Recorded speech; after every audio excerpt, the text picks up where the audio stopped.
Patient number 12D-10, Session 2. After vanishing 10 minutes into her first session, she reappeared minutes later only to briefly apologize and flee my office. I must admit I was surprised, but very relieved when she made a second appointment. Sam, it's lovely to see you.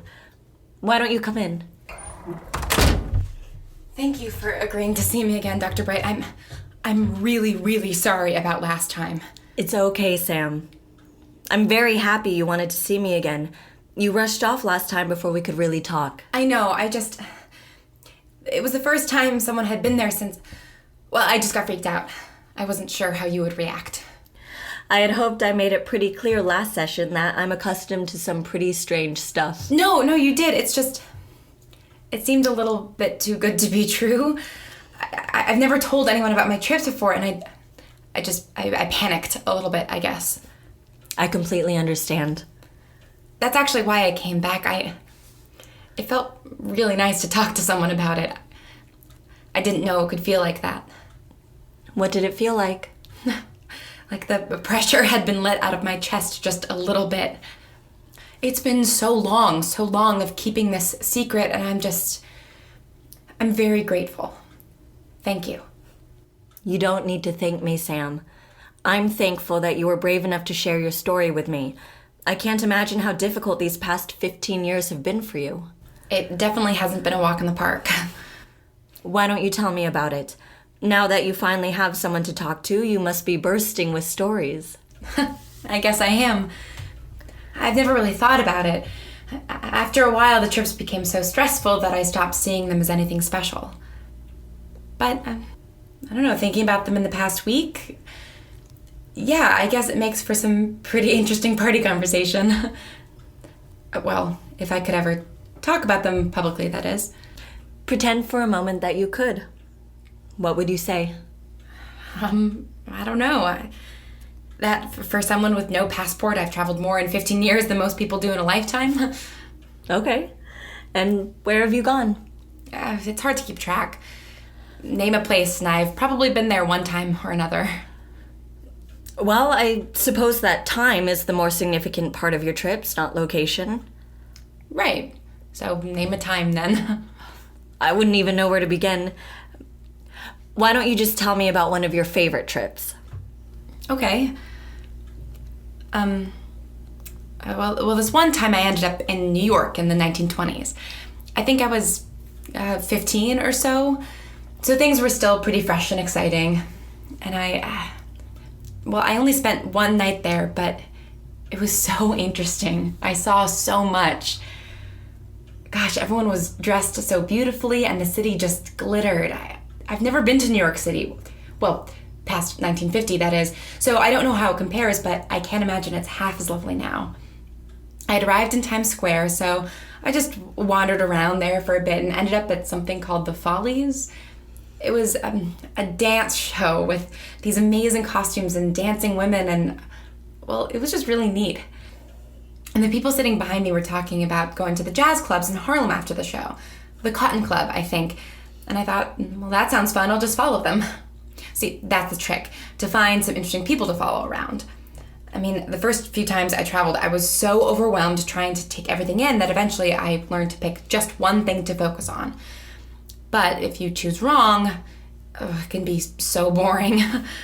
I mean, people's day-to-day lives can be incredibly mundane.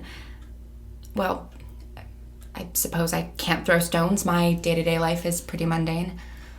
Sam, you were just talking about visiting the Cotton Club in the 1920s. I wouldn't exactly call that mundane. Well, no, I guess you're right. It's not. But, you know, when I'm not in other places, I lead a pretty simple life. Some might even call it boring. Well, it sounds like your trips more than make up for it. Finish telling me about the Cotton Club. Okay.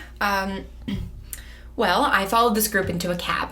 It was a pretty tight squeeze, but I don't really have any, physical presence when I'm in other times, so I don't think they noticed. And we drove uptown, and they were all laughing and drinking, which I know was illegal, but they held flasks, and the cab driver didn't seem to mind. And they were so happy. And I remember thinking how nice it would be to have friends like that. Well, just have friends at all, actually. But anyway, when we got to the club, well, it was some of the most wonderful music I have ever heard. And everyone was so wild. I remember I had just finished reading The Great Gatsby in school, and it was just like that. Loud music, energetic dancing, alcohol flowing. I think we were out until 5 a.m. And then, just as the sun was coming up, I came back. Wow, I have never said any of that out loud before. It sounds completely crazy, right? I mean, it sounds like someone's dream. It does sound pretty spectacular, but that doesn't make it any less true. I believe you, Sam. I believe that you traveled to 1920s New York and you saw all that. It's fantastic, yes, but, as they say, the truth is often stranger than fiction. I don't think whoever came up with that phrase was really thinking of this kind of situation. No, I suppose not. You said you were reading The Great Gatsby at the time? Yes, for English class. So you read, arguably, the most famous book about New York in the 20s, and then you went there. That seems like quite a coincidence, doesn't it? I know. I remember thinking that at the time, that maybe I could control where I go. But it's not like that all the time. Especially as I got older, the places I went just seemed more and more random. And even if I could control where I go, I don't think I can ever control leaving in the first place. Why do you think that? Because it's always so sudden. It just comes out of nowhere, and I don't exactly have time to think of where I want to go or prepare or anything like that. Last session, you talked about the physical sensations that precede an episode, but are there any emotional ones? What were you doing before going to the 20s? What kind of emotional state were you in? Well, I don't really remember. I mean, it was a long time ago. I understand. Just try. Think back to that time, to the moments leading up to the trip. I was in the kitchen with my mom, and I was doing homework, I think. And then I started to get that feeling that I get, the tightness in my chest, the lightheadedness. So I went into the bathroom where I could be alone, and I, went away. Had your mother said anything to you? Maybe something that triggered a reaction? No, I don't think so. She was cooking dinner, and I was doing my work, so we weren't really talking.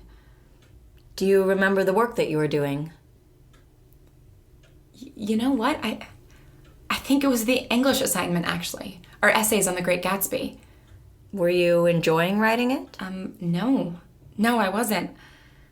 I was really worried about it, actually. I remember thinking that I wasn't going to get it done on top of all my other schoolwork, and yeah, I was really worried about it. And the other times you've traveled, have you been worried about things? Yes, it's... Well, I get anxious sometimes. I'm not always working on something, but sometimes I just get nervous about getting things done or going grocery shopping or talking to someone. Or last week with you, do you think that's causing it, like panic attacks or something? Yes, Sam. I think that might be exactly it. The physical symptoms you've described align very closely with those of a typical panic attack. I think you may have an anxiety disorder, and your panic attacks are just a little different than most people's. That's putting it mildly. Well, yes. But this is good news. There are methods people adopt to deal with panic attacks. Perhaps the same methods would work with you. Yeah, I mean, I've heard of those kinds of things before. But I just don't really think that'll work on me. I mean, I'll barely have time to do any breathing or whatever it is before I disappear. Then maybe it's about changing your lifestyle a little bit, learning to handle the day-to-day stresses and lower your anxiety. Can't you just give me some medication or something? I mean, if you really think that this is some sort of bizarre anxiety disorder, then there's medication for that, right? Something that could maybe stop the attacks for good? Is that really what you want, Sam? What do you mean? Of course it is. So you're telling me that if you could, you would get rid of this ability altogether? You would give up the chance to travel through time and see such amazing things? I think so. I mean, if it just keeps happening, if I can't learn to control it, then yes. I can't live like this anymore. If there's a way out, I want it. I don't think medication is the answer in your case. And besides, I'm not an MD. I can't prescribe you anything. But I could see someone else, right? I could go to a psychiatrist and just tell them I have panic attacks and get something to get rid of them. Is this why you came back to see me, Sam? To get medication? No, I mean, maybe, but not entirely. I really did want someone to talk to, but I thought maybe there would be some sort of drug that might help. I mean, modern medicine has come so far, right? And I was looking up some stuff online, and there are plenty of drugs now that deal with pretty serious conditions. While that's true, I don't think it applies here. You time travel, Sam. Your body bends both space and time on a regular basis. That's a little outside the realm of modern medicine.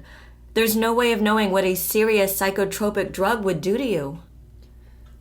So there's nothing you can do after all. I just have to stay this way forever. I'm not saying that. You have an incredible gift, and I think you can learn to harness it.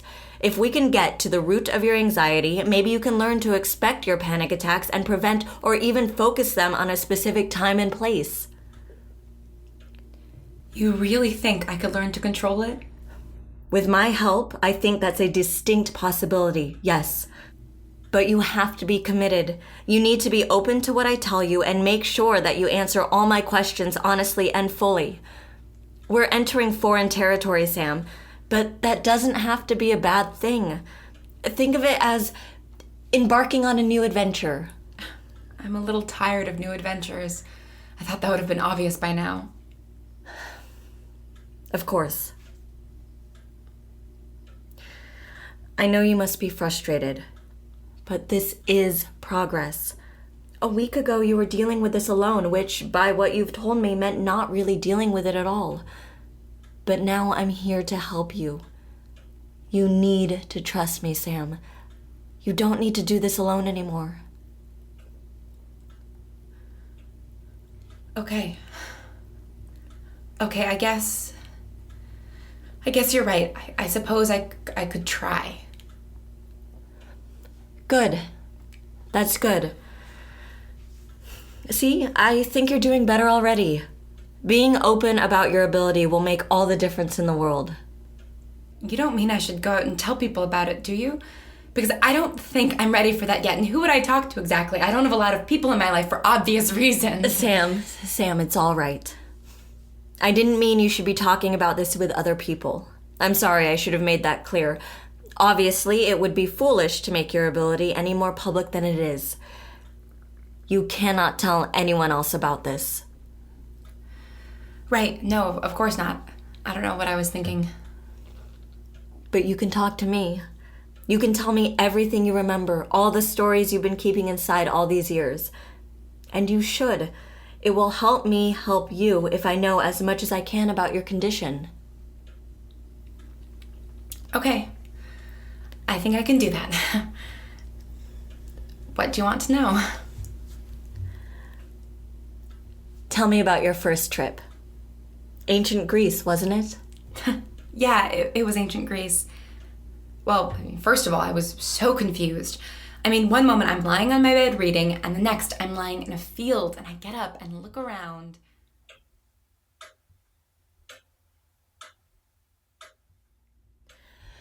Well, Sam, I am so pleased that you came back. Start trying those calming methods every day as I taught you, and consider the journal idea. You really think it'll help to write all my trips down? Isn't that a little dangerous? I mean, what if someone finds it? Even if someone did, they would most likely think it a work of fiction. But yes, I do think it will help. If you bring me copies of what you write down, I can read through them and see if I can spot any patterns. We may find something helpful. All right, I can do that. Thank you, Dr. Bright. Really, it means a lot. What you're doing for me, I had forgotten what it could be like. I mean, I haven't thought about that first trip to Greece in so long. I forgot how wonderful it was at first. It can be like that again, Sam. You can learn to control it. I have faith in you. Thank you. So, I'll see you next week? Absolutely. I'll see you next week.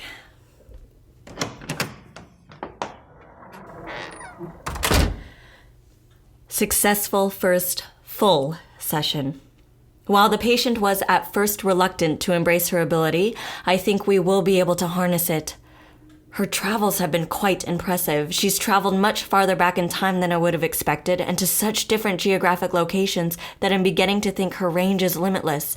Whether or not she is able to become fully corporeal when traveling back remains to be seen. The things that could be possible. I'm getting ahead of myself, but I would be lying if I said I didn't immediately think of Mark when she said she could time travel.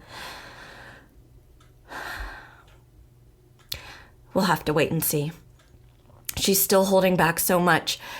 If I can get her to trust me without spooking her, I think she could be the biggest asset I have. The Bright Sessions is written and produced by Lauren Shippen. The voice of Dr. Bright is Julia Morizawa. The voice of Sam is Lauren Shippen. Special thanks to Elizabeth Laird for her advice as both a psychologist and lover of fiction, to Elizabeth and Matthew Harrington for their enduring support, and to Anna Laurie for our graphic design. For additional content, or to donate to our podcast, please visit thebrightsessions.com. For any questions or just to say hi, email us at thebrightsessions@gmail.com. Thanks for listening, and stay strange.